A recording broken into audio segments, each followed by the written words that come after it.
Hello students, so now our topic is the bonding of coordination complex, जिसमें हम करेंगे valence bond theory. तो valence bond theory, as we have learned in 11th class, that the atomic orbitals of central atom hybridized, और hybridisation के बाद जो outer atoms हैं वो सेंट्रल एटम से बॉन्डिंग करते हैं. And there is sharing of electrons. One half filled orbital shares electron with other half filled orbital. तो कोऑर्डिनेशन कंपाउंड में सेंट्रल एटम में है सेंट्रल मेटल एटम, और इसके एटॉमिक ऑर्बिटल्स का होगा hybridisation. But this time the empty orbitals of metal atom forms valence shell, undergoes hybridization and forms a particular geometry. तो यहाँ पर एम्प्टी ऑर्बिटल्स होंगे जिसमें जो लिगेंड्स हैं they will donate there electron pair. तब की बार मेटल एटम का ऑर्बिटल होगा एम्प्टी और लिगेंड्स का होगा फुली फिल्ड, और वो उसमें अपने लोन पेयर को डोनेट करेंगे, जिससे कोऑर्डिनेट बॉन्ड की फॉर्मेशन होगी with metal atom. So hybridisation जो है it can be sp3, dsp2, sp3d और dsp3, sp3d2 और d2sp3. और अकॉर्डिंगली ज्योमेट्री होगी tetrahedral, square planar, trigonal, bipyramidal और octahedral. Now what happens, orbitals used for hybridization. जो ऑर्बिटल्स हाइब्रिडाइजेशन में use होते हैं तो n-1d, ns, np और nd. अगर n की वैल्यू 4 है तो 3d, 4s, 4p और 4d जो है इनको हाइब्रिडाइजेशन में यूज़ करेगा central metal atom. But D orbitals में मॉलिक्यूल के अकॉर्डिंग यूज़ करेगा आइदर n-1d या फिर nd ऑर्बिटल्स.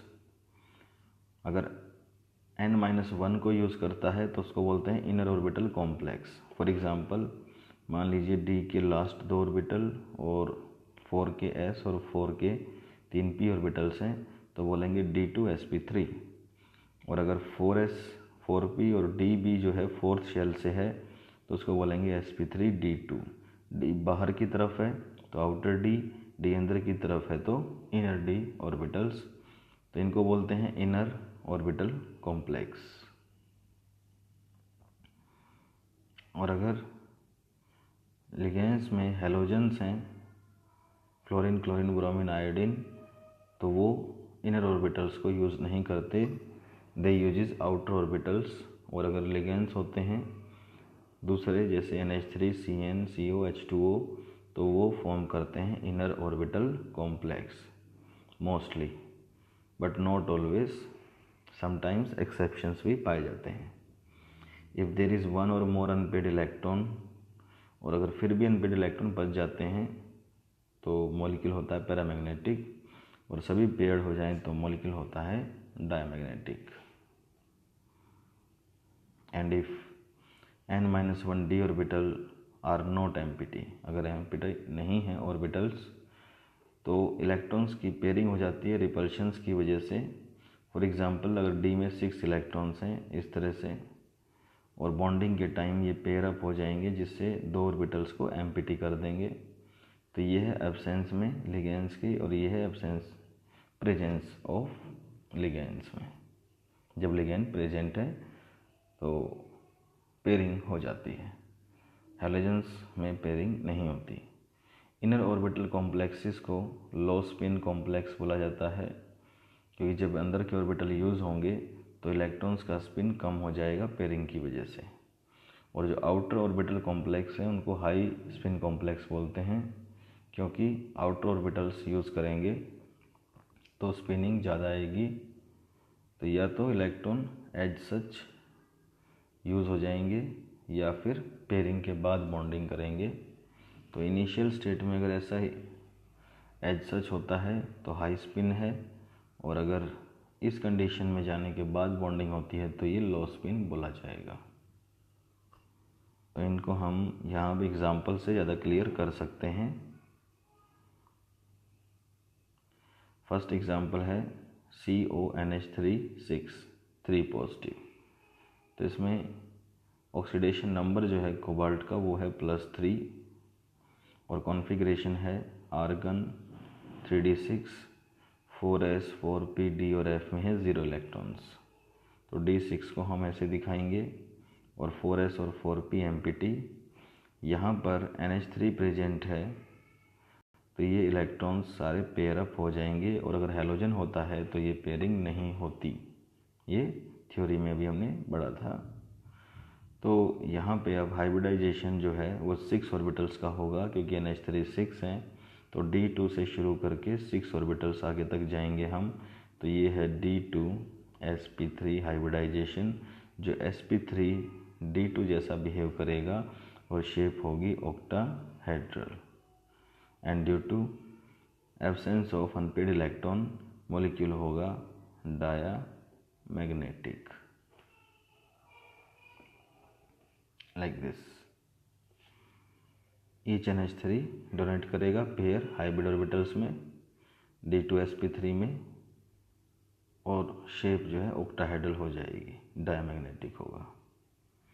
लेकिन अगर मॉलिक्यूल है हमारा आयन COF6 3 नेगेटिव, कोबाल्ट की ऑक्सीडेशन स्टेट +3, कॉन्फ़िगरेशन सेम है वही 3d6 और 4 का sp_df 0, तो D के इलेक्ट्रॉन्स को हैलोजेंस जो है पेयर अप नहीं कर पाएंगे, और 4s से लेकर 4d के 2 ऑर्बिटल्स तक हाइब्रिडाइजेशन होगा, और हर फ्लोरीन जो है डोनेट करेगा अपना लोन पेयर हर ऑर्बिटल के अंदर, जिससे sp3d2 हाइब्रिडाइजेशन आएगा, क्योंकि D बाहर से यूज़ हुआ है। और इनको बोलेंगे हम फिर से शेप ऑक्टाहेड्रल, बट ये मॉलिक्यूल होगा पैरामैग्नेटिक, जिसकी मैग्नेटिक मोमेंट 4 अनपेड इलेक्ट्रॉन से आएगी, जो यहाँ दिए गए हैं। तो अब हम एग्जाम्पल लेंगे दूसरे हाइब्रिडाइजेशन का। फर्स्ट एग्जाम्पल है NiCN4 2 नेगेटिव। निकिल का ऑक्सीडेशन नंबर +2 और कॉन्फ़िगरेशन निकिल 2 पॉजिटिव का है आर्गन 3d8 और sp_df 4 में 0 इलेक्ट्रॉन्स। 3d के अंदर इलेक्ट्रॉन्स हैं 8, 4s और 4p में है 0। तो Cn की प्रेजेंस में इलेक्ट्रॉन की पेयरिंग हो जाएगी, और ये चारों ऑर्बिटल्स फुल्ली फिल्ड होंगे, और रिमेनिंग जो ऑर्बिटल्स हैं ये एम्प्टी, इसमें से 4 ऑर्बिटल्स मिक्स होंगे dsp2, क्योंकि Cn कितने हैं 4, 6 होते तो 6 की मिक्सिंग होती। तो यहाँ dsp2 हाइब्रिडाइजेशन आएगा, और ये है इनर ऑर्बिटल कॉम्प्लेक्स। तो कंपाउंड है स्केयर प्लेनर और diamagnetic according to this hybridisation and no unpaired electrons. लेकिन इसी में अगर क्लोरीन है यानी halogens NiCl4 2 negative, configuration same है आर्गन 3d8 4s 0।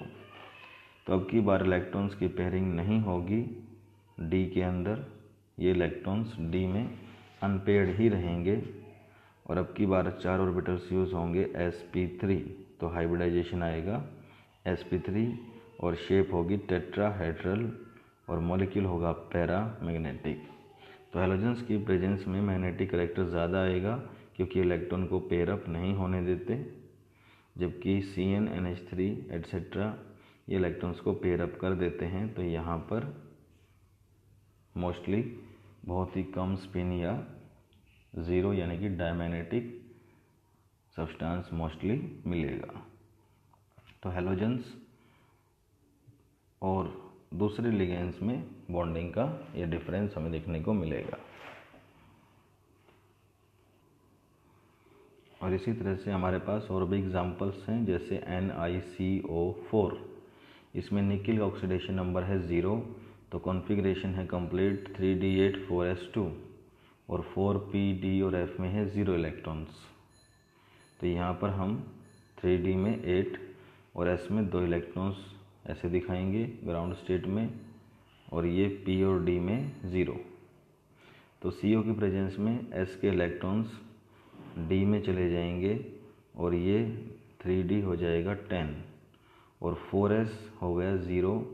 फिर S और P ऑर्बिटल्स 4 मिलकर sp3 हाइब्रिडाइजेशन करेंगे, D का कोई यूज़ नहीं होगा 4 का, और इस तरह से CO टेट्राहेड्रली अटैच होगा और मॉलिक्यूल होगा डायामैग्नेटिक।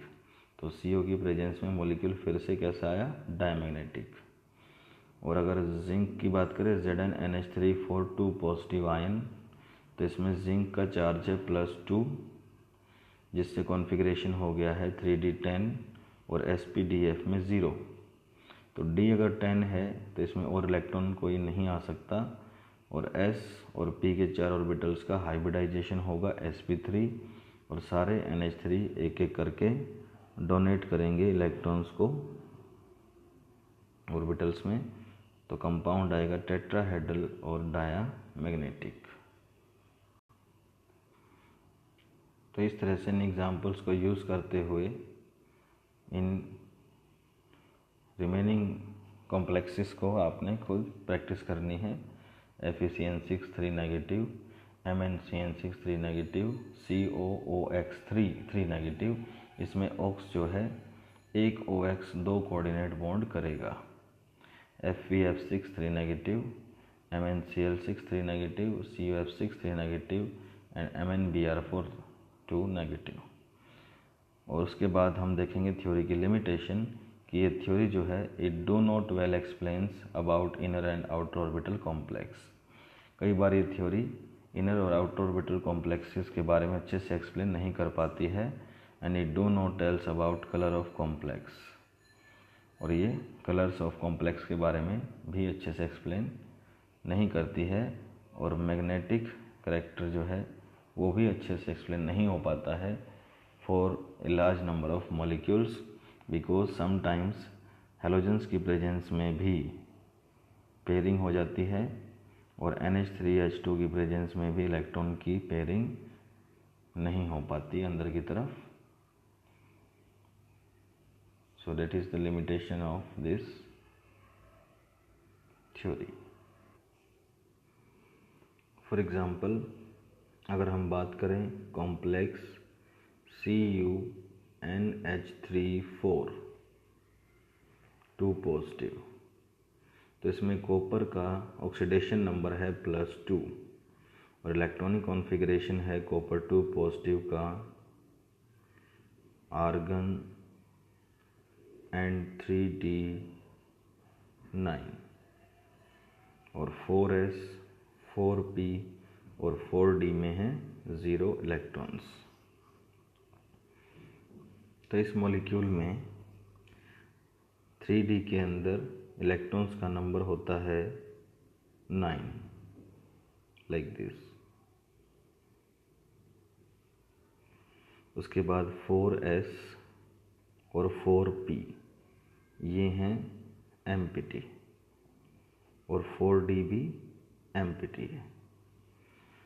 तो 4NH3 मॉलिक्यूल्स को अब यहाँ पर सिर्फ एक ही ऑप्शन है कि 4s ऑर्बिटल और 3p ऑर्बिटल को यूज़ करके sp3 हाइब्रिडाइजेशन करे और चारों में एक एक कोऑर्डिनेट बॉन्ड फॉर्म करे, जिससे शेप आएगी टेट्राहेड्रल, लेकिन इसकी शेप पाई जाती है स्क्वायर प्लेनर।